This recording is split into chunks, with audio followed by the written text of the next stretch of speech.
Hello, hello. Good evening. Good evening. Good evening.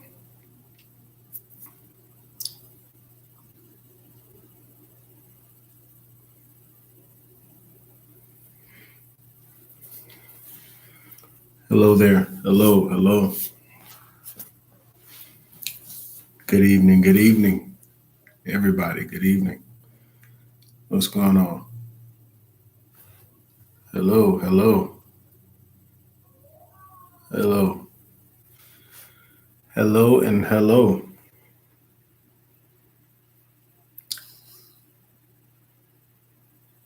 Hello, hello. Come on in. Come on in.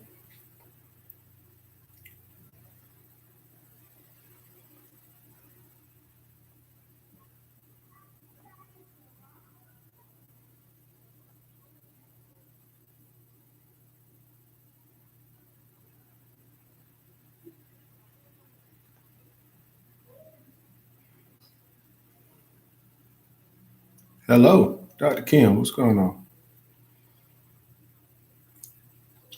Hello to everybody on YouTube.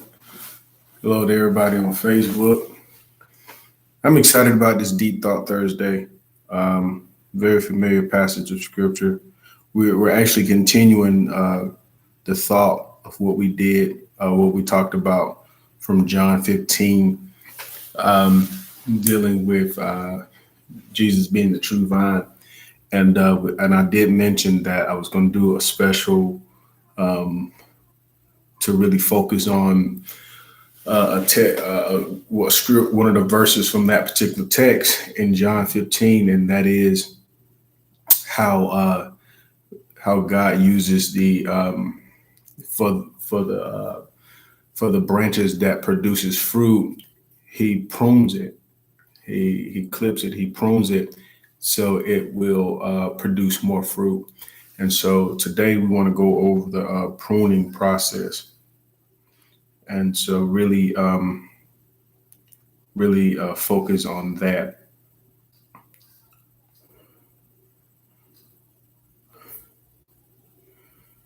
Really focus on that. And so there, that is like the basis of our text on tonight. But to better illustrate that, we're going to be in Second Corinthians chapter 4 as well. Second Corinthians chapter 4, because the central thought of, we not only want to go over the pruning process, but we want to go over how to carry ourselves while God is pruning us or making me better or making us better, um, better equipped, or God is getting us better, uh, getting us better, or positioning us to produce more. And that's the whole goal for the pruning process. God is trying to get us to produce more. And so a lot of times we're looking at the trouble that we go through, not realizing that is, God is really just trying to get us to produce more. And it's not very comfortable per se. It's not necessarily the best season of our lives, but if we can really uh, if we can really just change the way we think about things, uh, and change our perspective and really change the way we look at certain things, then we'll see how blessed we really are, even in the midst of it. So we want to be in Second Corinthians chapter 4, verses 8, uh, starting at verses 8.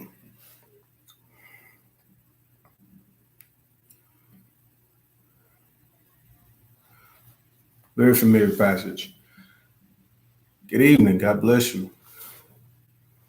All right, we're in Second Corinthians chapter 4, starting at verse 8, and it says, "We are hard pressed on every side, but not crushed, perplexed, but not in despair, persecuted, but not abandoned, struck down, but not destroyed.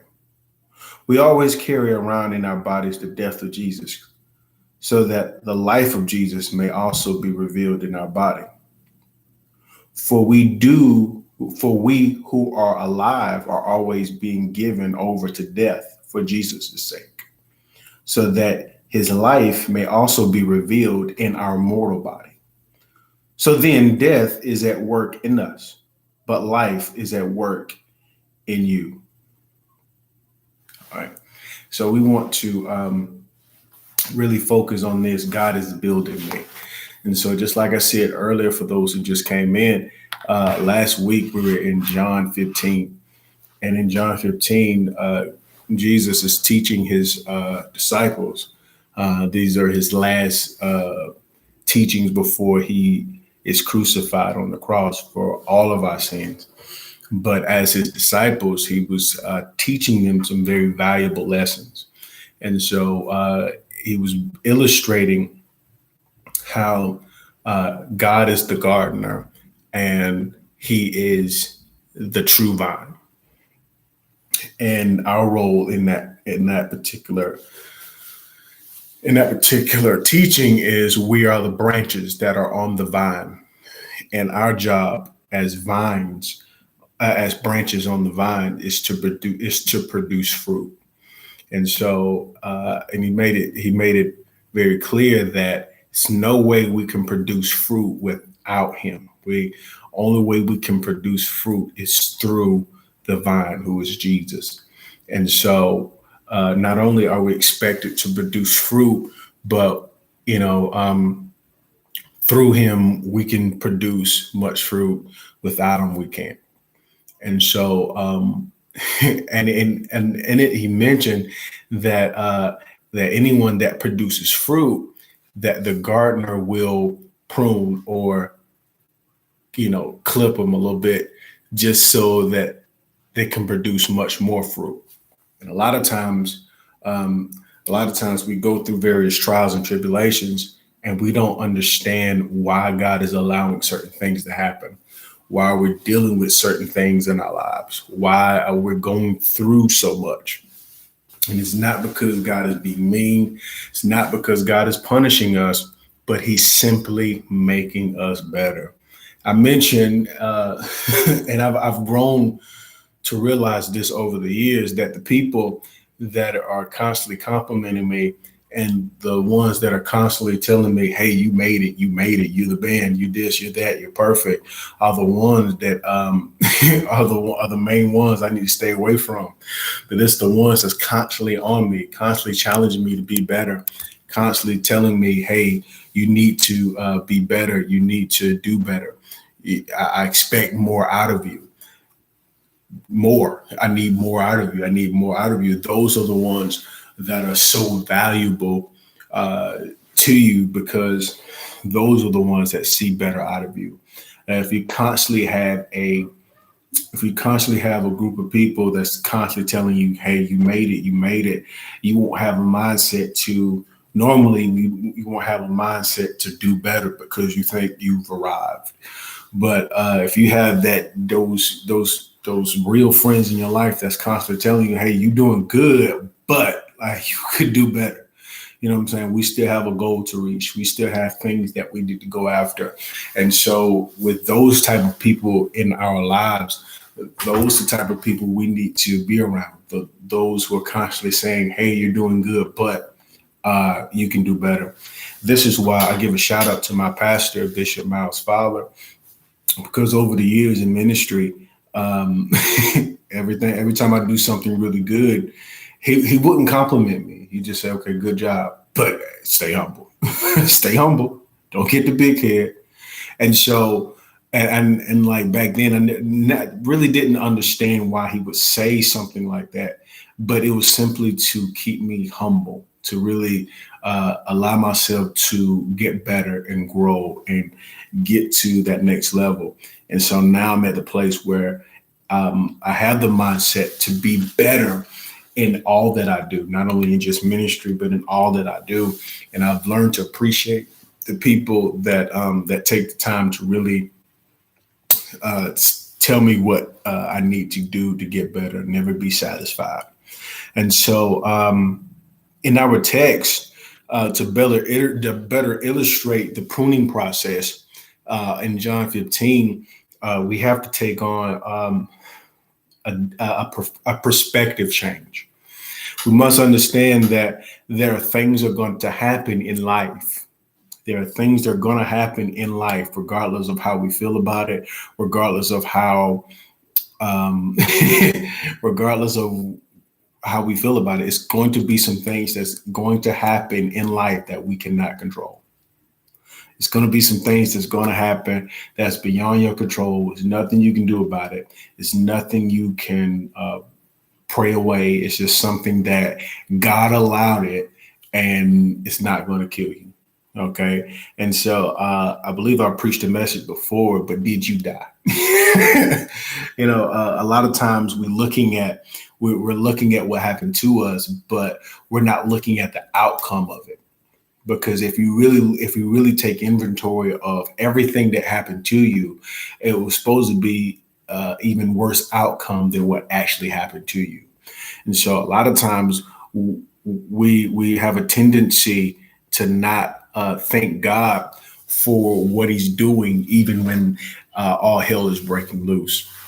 And so, and so, in our text, he said, Paul says, we're hard pressed on every side, but we're not crushed. Now, and we're perplexed, but not in despair. We're persecuted, but not abandoned, struck down, but not destroyed. And so there, if you notice the contrast, there are things happening, but here's what's actually happening in response, that we don't really see that God is keeping us through the hard times, because the only thing we focus on is what's actually happening to us. For example, we're hard pressed on every side, but we're not crushed. And so a lot of us, we look at the fact that we're hard pressed. We look at the fact that we're perplexed. We look at the fact that we're being persecuted. We look at the fact that we're struck down, but we're not looking at the fact that, hey, although I'm hard pressed on every side, I'm not crushed. Although I'm perplexed, I'm not in despair. Although I'm persecuted, I'm not abandoned. And although life has struck me down, I'm not destroyed. And so we must understand that things could always be worse, but we miss the fact that we're still blessed through it all because uh, uh, all because we're paying attention to how we're feeling, and we're paying attention to how we're feeling. We're paying attention to the pain. We're paying attention to what's happening to us, but we don't realize that God is still keeping us through it all. And so the perspective that we have about God, according to our viewpoint of the pain, God, you're not being very good right now. But if we look at the fact that, hey, although I'm in trouble, God is still keeping me. Although I'm some things I may need, I'm still sustaining. Although my money is limited, you know what? All my bills are somehow getting paid. I don't know how things are constantly working out, but God is still good. God is still making ways. God is still doing His thing in my life, all because, hey, you know what I'm saying? All because that's who He is. And so a lot of times, God has to take us to the deep part of the waters just for us to know, hey, I'm God even in this place. If we look in Psalms 23, another familiar passage, at the beginning, he says, "The Lord is my shepherd; I shall not want. He maketh me to lie down in green pasture. He restores my soul. He lead me beside the still waters." The same God in Psalms 23 that led David beside the still waters is the same God that led him through the valley of the shadow of death. And so good God is saying on us to us tonight is, yo, I'm the same God that can lead you beside the still waters, but I'm also the same God that can lead you through the valley of the shadow of death. And so therefore, even in trouble, I'm with you. Even in trouble, even in your worst moments, even in your bad times, guess what? I'm still with you. And so you must understand that in Second Corinthians chapter 4, starting at verse 8, Paul is making it very clear about his situation. We're hard pressed on every side, but we're not crushed. Wow. We're perplexed, but not in despair. We're persecuted, but not abandoned. And so, therefore, we must understand that being hard pressed on every side, what's supposed to happen is not happening. We have to be very attentive of we're hard pressed on every side, but we're not crushed. So if we're hard pressed and if we're going through constant upheaval and constant trouble and things of that nature, but we're still not crushed. We're still not dead yet. You're supposed to lose your mind. You were supposed to have given up by now. You're supposed to been quit. The relationship was supposed to have been over. You know what I'm saying? The opportunity, you're supposed to have been missed it. But here you go, still in, God bless you, still in the place that you're in, still blessed and still going through. That the mere fact that God is keeping you, hey, what's going on? The mere fact that God is keeping you, we miss it because, again, we pay attention to the pain. We're not paying attention to the fact that God is keeping us. And so what God is saying is, if you can change your perspective from the pain to what is actually happening, was actually happening to you as a result from the pain, that's the key right there. That's the key. The key is actually realizing that, you know what, man, I'm not dead yet. You know what? I still have a house to live in. Man, I may not like the job, but hey, somehow, some way, I'm making ends meet. Things are still happening.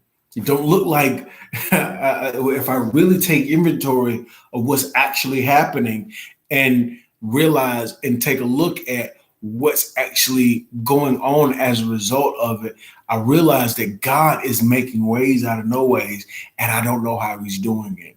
And a lot of times we want to know God's secret as to how are you doing this instead of just letting him be God, just letting him do him. You know what I'm saying? It's like a lot of times, we don't realize how good God is, but what God is doing is, God is saying is, if we go back to John 15, in this pruning process, he allows us to go through this in order for us to produce more fruit. And so therefore, what he's saying is, if I can get you to not be fazed by what happened to you and just be focused on what I'm doing for you, then and only then you can realize that I can produce despite of what happened, regardless of what's happening to you. If you realize, I'm going to say that again, that if you can realize that God is keeping you through everything, and then you have the mindset that, hey, regardless of what happened to me, I'm still able to produce. I'm still able to move forward. I'm still able to do this. You have to understand and keep telling yourself, I can do this. Why? Because of your breathing. Why? Because, hey, yesterday is gone. Today is a whole new opportunity to move. As long as you're breathing, guess what? You have an opportunity to be successful. I want you to say that to yourself right now. You can type it if you want to, but I'm more concerned with what you speak into the atmosphere with your own lips. I want you to tell yourself that I can be successful regardless of what I'm going through. I can be successful regardless of what I'm going through. I have the opportunity to be great regardless of what I'm going through. I have the opportunity to be great regardless of what I'm going through. I can't say that enough. I have the opportunity to be great regardless of regardless of what I'm going through.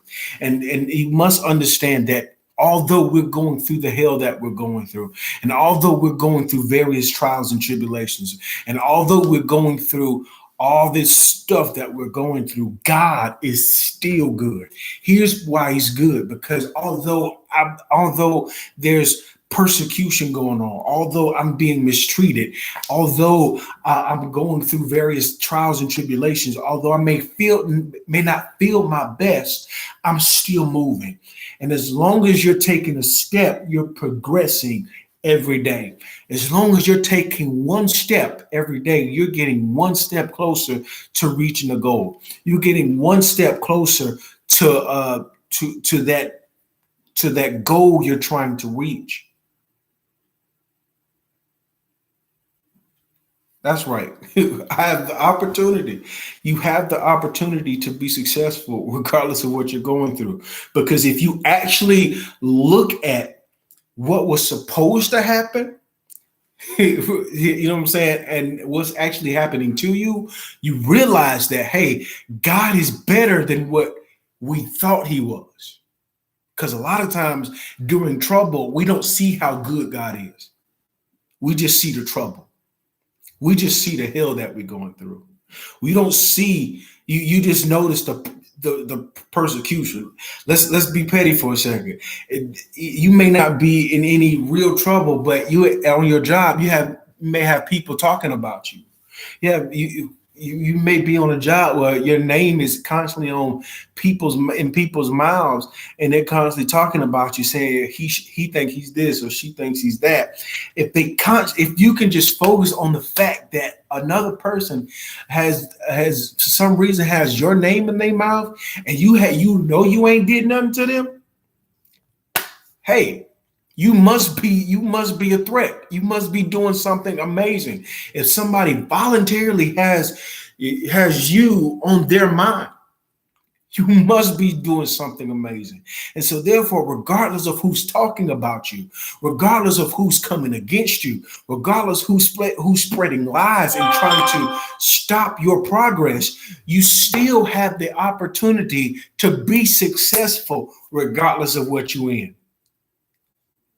You know what I'm saying? So I'm hard pressed on every side. I'm overwhelmed. I'm going through, but somehow, some way, I'm juggling it. Somehow, some way, I'm getting things done. Somehow, some way, I'm knocking things out of the park. Somehow, some way, I'm still consistent. And you have to focus on the consistency of still keep going. Just the mere fact, if I can just take one step today, if I can just do something to contribute towards my goal, you know what I'm saying? Then and only then, I have I will get to where I'm trying to get to. But you must understand that regardless of what you're in, you have the opportunity. There still is opportunity to be great. You know what I'm saying? And just to give you some background of what Paul was going through when he was writing his letter, I believe that he was in jail. Most of the letters that Paul wrote in his letters to the Corinthians, to the Galatians, to the church at Ephesus, and all and Galatia and all these other places that he wrote letters to in the Bible. He wrote them from jail. He wrote them from he wrote them from prison. That regardless of where he was, he was still doing ministry in prison. Some would argue that while in prison, he was doing his best work. That regardless, that although I'm not physically going to the places that I'm going, I still have a pen and pencil. That there's still an opportunity to do great things regardless of the situation that I'm in. So Paul is not just telling us some stuff that were hard pressed. He's being persecuted. He was being beaten on. He's been shipwrecked. He's been bitten by snakes, venomous snakes. But regardless of what happened to him, ministry kept pushing. Some things that you didn't realize that you were supposed to have been dead by now. Some of us we've been supposed to have given up, but you for some reason, somehow, up until this point, you just kept it pushing. You just kept going. And the mere fact that you were going, you've gotten so far, you didn't even realize it. A lot of times, us facing or paying attention to trouble will cause us to miss how far we've come. I'm gonna say that again. who we're us looking at, God bless y'all, man. Us looking at the trouble alone will have us missing how far we've come. It have us missing the progress that we made. It have us missing um, how blessed we actually are. You know what I'm saying? Like, I think it's important for us to look back, but not really focus on the past, but look back just to see, hey, man, I've gotten better. I guarantee you, if you look back at your 2020 and you look at yourself now in 2021, you realize that, man, I'm a lot stronger than what I was back then. I was worrying back then, but here I am in a worse place now, but I'm smiling. I'm in things are not I'm not out the woods, but things are not that bad. And so a lot of times we pay attention to the pain and the persecution, and we pay attention to the trouble that we're going through. But we're not really grasping the fact that, hey, what was supposed to happen didn't happen. We're looking for God to give us the way out, but He's literally pushing us through. God told me this while I was at work. He said, like, look, it's blessed to be going through some things instead of just dealing with life. Because a person that's dealing with life is like, look, I'm just dealing with it. I'm just waking up hoping my day would be great. But a person that's going through, yes, trouble is happening. But the key word on that phrase is I'm going through. I'm progressing. Yes, I have haters. Yes, you may have haters. You may have people that don't want you to succeed. Matter of fact, God, thank you.